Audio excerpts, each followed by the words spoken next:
The Health Marketing Collective is powered by Imprella, a communications firm built for health brands determined to lead, not follow. We partner with marketing innovators who aren't just chasing attention, they're building movements. Connect with the audiences shaping the future of care and lead the conversations that move your market. Ready to rise above the noise? Visit Imprella.com. That's INPRELA.com. Let's create something that moves the market.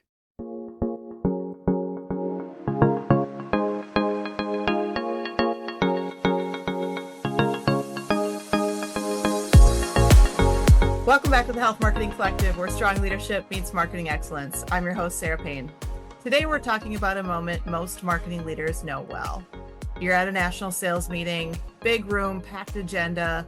A leader gets up to present, and within a minute or two, you could feel where it's headed. It's numbers, priorities, a few vision slides layered in. All important and necessary content, of course, but you can also feel the energy in the room drop. People are listening, but not truly locked in or engaged. And that's the problem. These meetings are meant to align the organization, but they don't always create belief. As marketing leaders, that's our job, to get an entire team to believe in where we're going and how they need to show up to make it happen. So today we're talking about storytelling, not in the traditional sense of campaigns or content. Rather, storytelling is a leadership tool.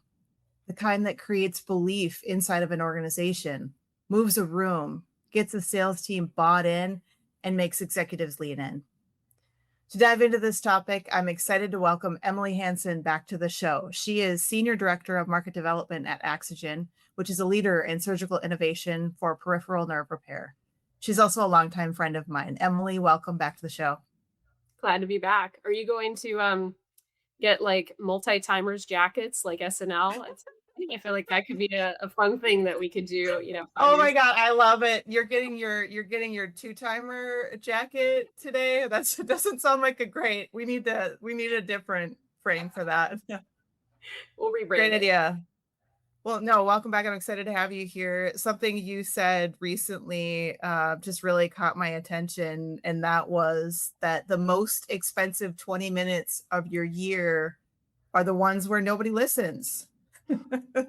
So let's start there. Why do so many of these moments fall flat? And again, context here being something like a big stage like the national sales meeting. There can be a variety of reasons. I would say in my experience, a lot of people forget that you have to earn interest. You don't just get it because of your title.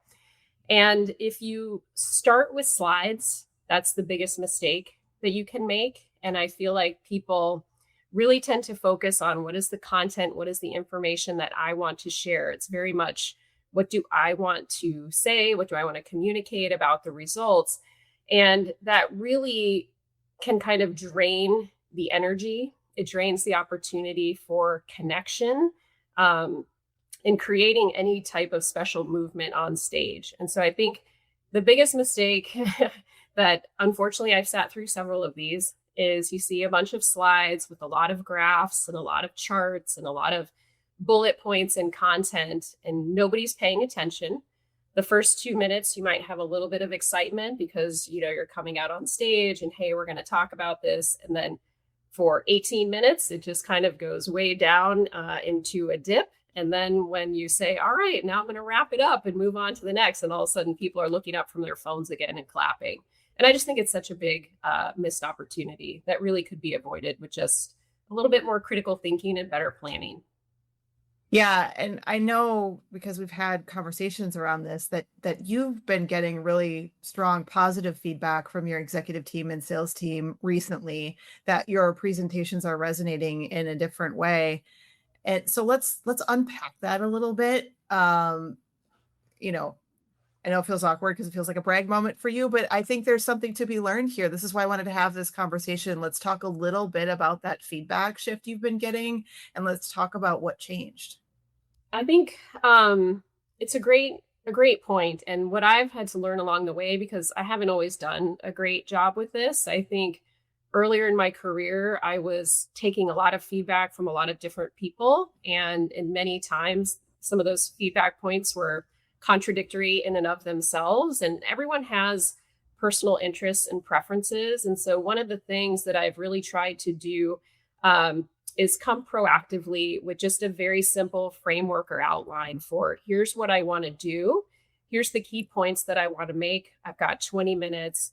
Can I get your buy in on this? And do you feel like anything's missing? And that has really helped as kind of a starting point because you're not sharing every single word that you're planning to say. You're not showing slides at this point. So it's not really an opportunity for personal preference feedback, but it's more so these are the key messages. This is the kind of emotion that I want to evoke, or, these are the one or two things I want people to take away from it. And so I feel like that's helped me quite a bit. And then personally, what I try to do is always start with writing out a script. Like I workshop my own ideas before I create any slides. The trap, if you go and look at slides and you start pulling things in, is the next thing you know, you're going to have a 50 slide deck for a 20-minute talk. And you start to fall in love with your own slides, and it becomes really hard to cut them because they're all your special babies and you love them for whatever reason. And so I feel like if you start really with the narrative and you really get down, what do you want to say? And you start to actually rehearse it and walk through it. This is what I get ruthless with myself. I'm a ruthless editor for my own content. I have to decide what fits where. I may have to cut something that's great just because, it may not fit perfectly and I don't want to force anything in. And so for me, that's the important part. And I want to feel like I can actually present and talk about my story, even with no slides. I always think, whatever's on screen behind you is really just complimentary. And I don't want to have people reading a bunch of words on screen while I'm trying to talk. Number one, you never want the same words on screen that you're also verbalizing because people can read faster than you can talk, which is also very annoying. And it can just be distracting. So you want the focus to be on you and what your message is. And I really try to look into kind of the audience. Sometimes, it's hard to see people depending how big the stage is. But if I can find one or two people and kind of make a connection and really feel like I'm delivering this point to them, and I can gauge their cues. So I can redirect myself time and kind of pivot if I feel like, ooh, this isn't hitting as well. And you can do all of that without having to worry about the background. And then the fun part comes where, if you're an expert in creating slides or if you've got graphic design support, the more power to you. Like the more simple and beautiful I think that you can make them, you can really create these vivid moments for, the important kind of impacts that you want to make. And I really try to look at this as like creating a peak of high interest at the same time that I want to make a point. And so I'll either plan it to have, very compelling visual on stage, right? When I, deliver, a blunt quote or something like that, some type of compelling statistic. And that seems to work well. Yeah, so much great advice in what you just shared there. A couple things that I want to circle back to and unpack a little bit. You talked about thinking through the emotion that you want to evoke. I think that's so critical because what you're describing feels more like creating an experience, right? It's less about the information and it's more about the connection and the experience, and how you want the audience to feel about what you're saying to them. I thought that was great. And also it seems so like a tactical piece of advice, but this is where the pitfalls are. What you're talking about is like going to hunt for slides you've used in the past to sort of repurpose them because, oh, I already have that and I can save some time, whatever. But then you end up Frankensteining a bunch of content together and it doesn't necessarily represent the narrative and the arc and this peak that you're talking about, this sort of emotional journey that you want somebody to come on with you because you're just taking them through, slides that were maybe created for a totally different purpose. So I really love this idea of being able to speak to the story without slides and they're perhaps just visuals to help, further draw out more of that emotion. And, when I think about it, when you were talking, I was thinking to myself, there's a reason why TED Talks don't often have slides, Yes. right? Rarely do they. They're 2 minutes long, 5 minutes long, whatever they are, and they rarely have slides. You're just on a stage standing next to the TEDx or whatever logo. And that is because the most impactful stories should be able to be told just verbally, commanding that stage in that room. Yep. I also love your line about being ruthless. Maybe the ruthless thing to do is to just ban all slide decks at national sales meeting from here on out. Honestly, I don't think it would be bad. People would be nervous about it, right? Because it can be a crutch. And a lot of times at a sales meeting, you have multiple functions that are asked to present, and some of them are not used to presenting all the time, and they need some support and guidance because it's also about the audience fit. You have to understand the purpose of what you're presenting. And one of the mistakes that a lot of speakers make is that they're trying to teach when really what you're trying to do is inspire. And Mm. so if you don't have your objective really aligned with your goal and your delivery, I think there's a big mismatch there.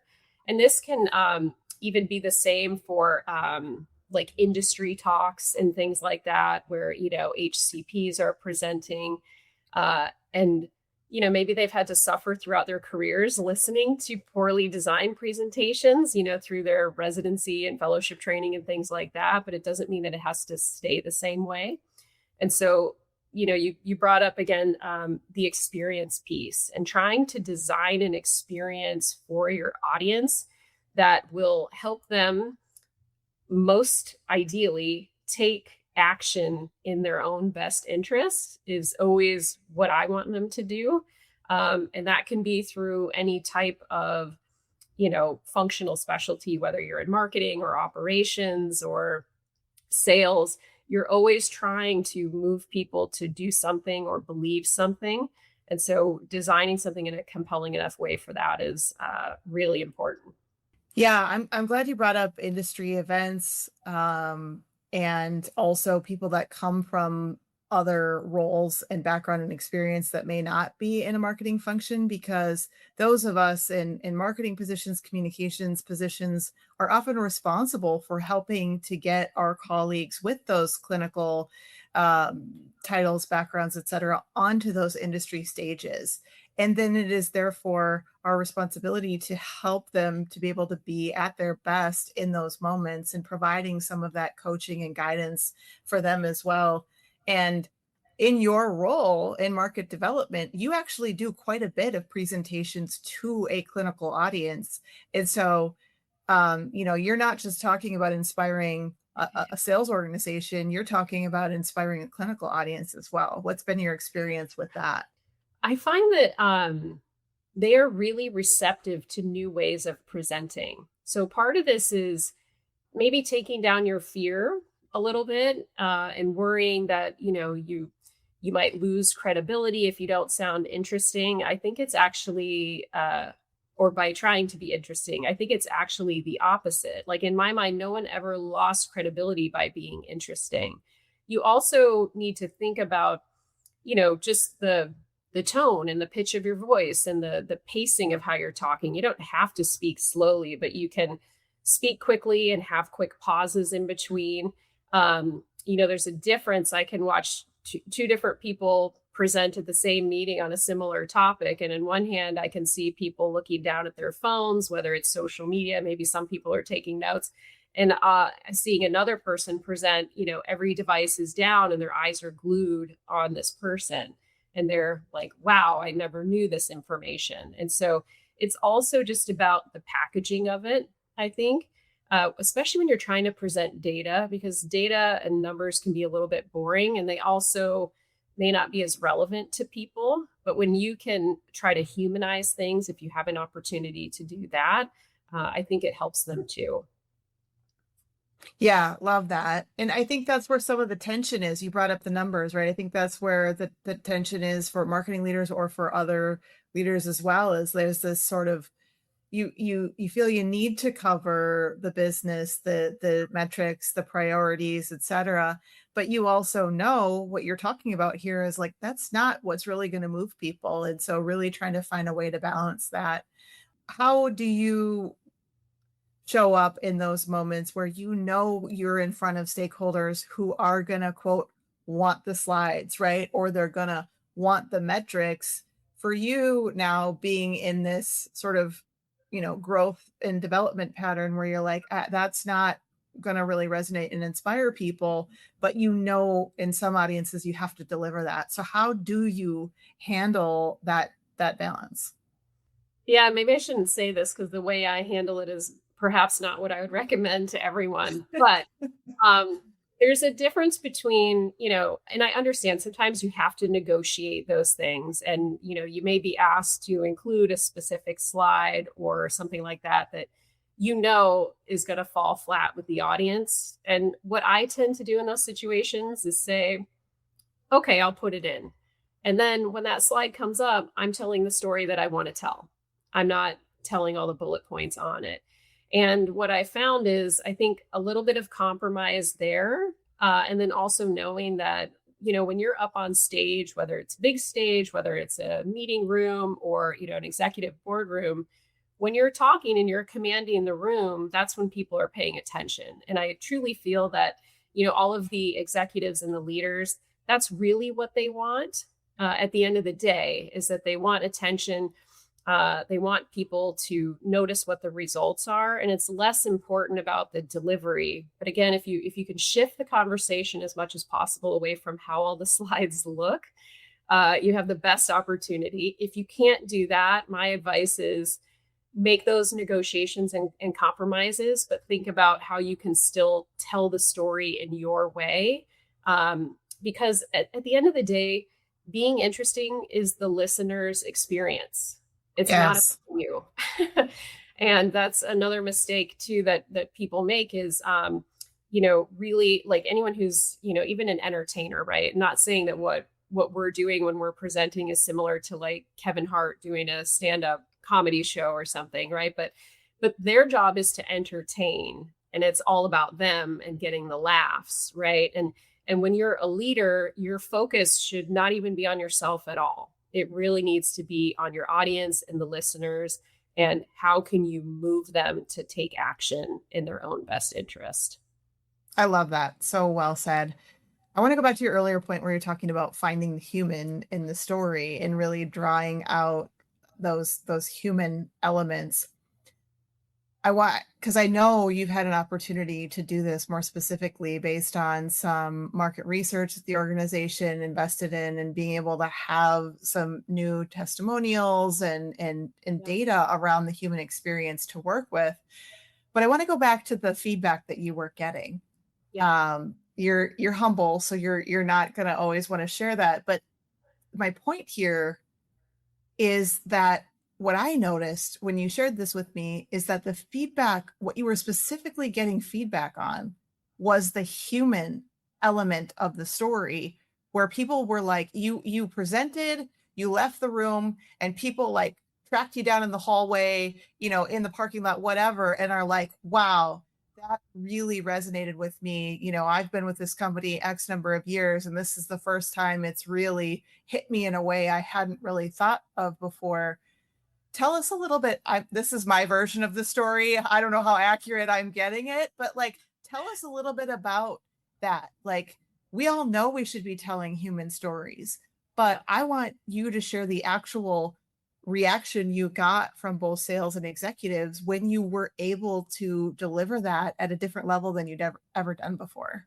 Yes. Thank you for forcing me to talk about this. No, it is good. And I think, one of my objectives when I am going to present like this, and a lot of times I present to mixed audiences. So that may include people that know what I do and I work with regularly, and it may include 3/4 of that audience that doesn't know what I do at all. And so when I'm trying to prepare for that, I'm thinking, okay, of course I can resonate with the people that I'm used to connecting with. My goal now, though, is to connect with somebody that doesn't know this space, And I kind of describe it as like I want to hit them in their heart bone a little bit. So, some of the recent content that I have been presenting on is highly emotional, highly impactful. It affects a lot of women. And so I shared very visceral quotes. And I had designed a slide that was, I should say, I did not design the slide. One of my team members, who is an excellent designer, designed the slides. I had a chicken scratch vision and she created a beautiful thing. But I wanted to just kind of abbreviate some of these quotes through the narrative that I was talking about. But on screen behind me was the verbatim quotes. And some of them were, visceral things. I lost my breast reconstruction due to an injury because I didn't have sensation. I lost my relationship because, my partner didn't understand and didn't support me, and all of these things. And so as I'm kind of talking through that, my job is I almost say I have to like take people really down into the deep. And then what I'm going to do though is take them back up, right? So what I want people to understand is you can share all of these emotional components, and then you can also drive home the message of, this is why we're doing what we're doing. This is why our strategy is working. These are the results that we're seeing. And these are the actual people that we are helping. We are aiming to reduce the amount of people that have these types of experiences by what we're doing.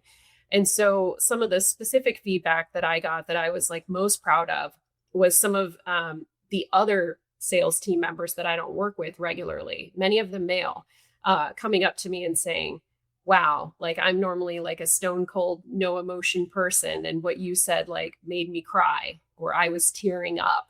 And not that like my intention is to make people cry, but I felt like, okay, I did the best service of representing all of these people's feedback and communicating it in a way so that their voices are heard, because for so many years, like they haven't been heard. So I felt proud of that because I was able to like bring it to life and move people.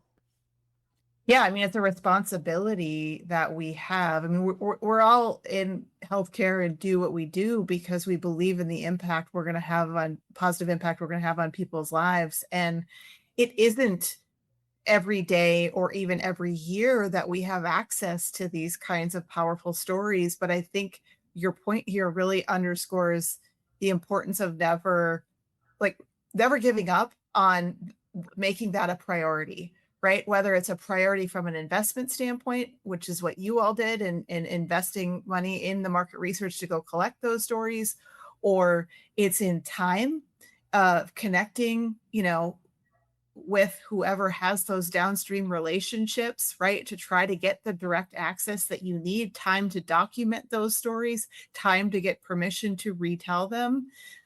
This is so powerful. And my husband actually works for a large medical device company as well. And they multiple times a year bring all employees in for a meeting, and they put actual patients up on the stage. And he says the same thing. He's like, you look around and there's not a dry eye in the room. Right. And he's like, these are people that I would never think that I would see, getting emotional at work. And like, that's when we know we've done our job. Right. And that's really, kudos to you for having experienced that. And it's the responsibility that we have to bring those stories onto the stage and into the spotlight, even to your point, if they're really uncomfortable stories for people to sit with in some cases. Yeah. Yeah, they can be really, really hard. And I love hearing that. I think bringing patients in when there's an opportunity is great. And for all levels of an organization, because that's really when you're thinking Mm. about building organizational culture, every opportunity I have to go tell these same stories and like what we're doing as a business, to our operations team, to our research and development team, to the clinical team, to the finance team, because I want them to understand what these dollars are going towards, how they are helping drive change for, hundreds and thousands of patient lives in the future, what the work that they do every day. I want them to connect it back to something real. And I think it really does that for them. Yeah. So now it makes me think about in the days, weeks since you delivered some of these presentations and had people, approach you and say, wow, really moving. and I'm connecting with the work we do in a way maybe I haven't done before. Have you seen any evidence that they are more engaged in the work that you do in your role from either an advocacy or a market development standpoint? Like, are you seeing the additional, they may feel more personal job satisfaction, which is in and of itself a wonderful, fantastic thing. But are you also seeing maybe more connectedness to how you need individuals to show up for you to advance the work that you're leading? For sure. I mean, there's various examples from people telling me about, a loved one who's going through this and asking for assistance and saying, hey, I'm going to actually send them to the website now. I feel comfortable doing this. People offering to help in any way they can, if they Mm, can share their stories. I've been introduced to all kinds of different surgeons and things like that, just through other connections of people that are interested. And so I feel like making the information available, making it compelling, and then giving people the tools and resources to go and leverage them in the field, even if it's not their direct responsibility. I feel like everyone can feel touched by trying to improve lives, trying to improve outcomes, across all kinds of healthcare specialties. And so that really excites me. Like, I never get upset when my inbox is blowing up with, hey, can you talk to so and so? I'll always make time, or we'll find someone on my team who can make time. I think that's just such an important component to really support and reinforce it on top of just personal job satisfaction. And there's nothing more that I love when people are like, hey, I'm willing to help. It helps yes. you kind of keep in mind that the world is good, people are good, people have good intent, and and we get them excited, and give them tools to be able to help effectively. Like, you could kind of create an army in a good way, a positive army out there making change. I love that. Positive army making change. That's such a great frame.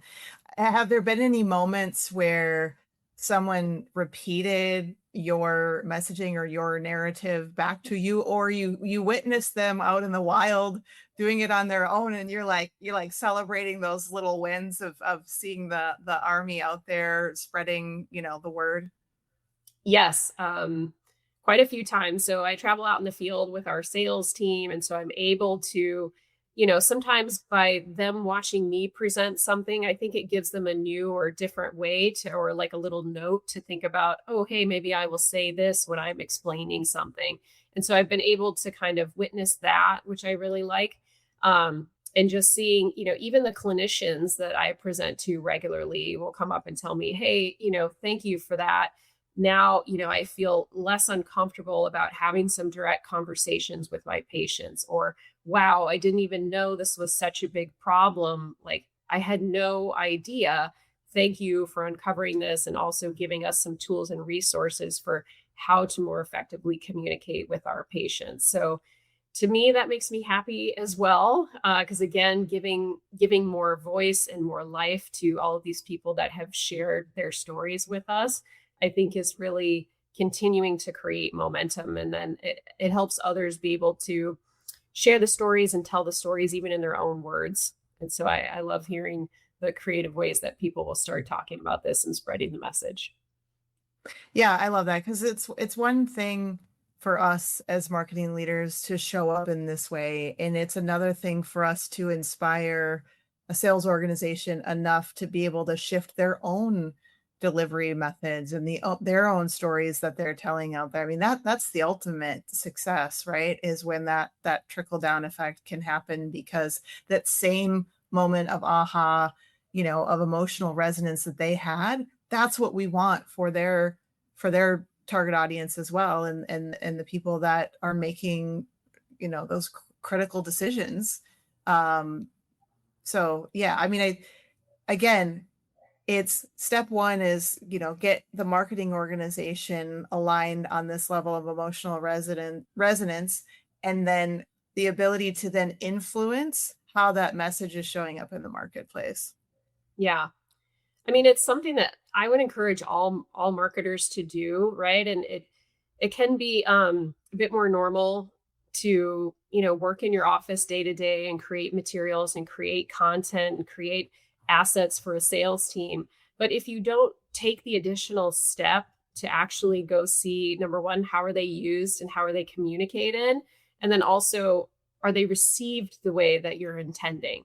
So you really do need to take that step and also spend time with it, whoever the intended audience is. So if it's a sales team, you want to spend time and really talk to them about what is the purpose of this piece? How should you use it? You have to lead by example. So you got to get into their shoes as like a salesperson and do a bit of role playing and show them that you understand what their world is.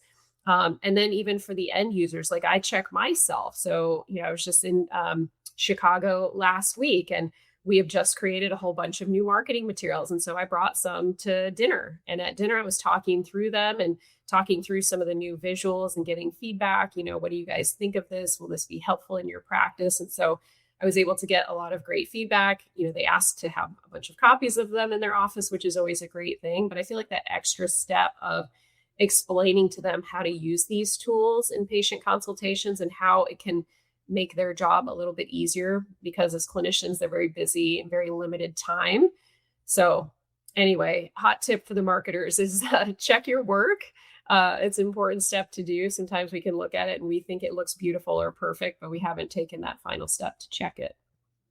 Yeah, that feedback loop can really be important as well. As we put a bow on this conversation, what's either like kind of a last piece of advice, what's either one mindset shift that you would recommend a marketing leader take in terms of adopting this kind of approach, or one thing that they could try in their next presentation, whichever one of those questions you would want to take? My number one advice would be to start with just a blank piece of paper, not even a computer, unless if you love to do it on a computer. I'm very old school, so I like to sketch it out. I write down, what does my audience think today? What do I want them to think at the end of this presentation?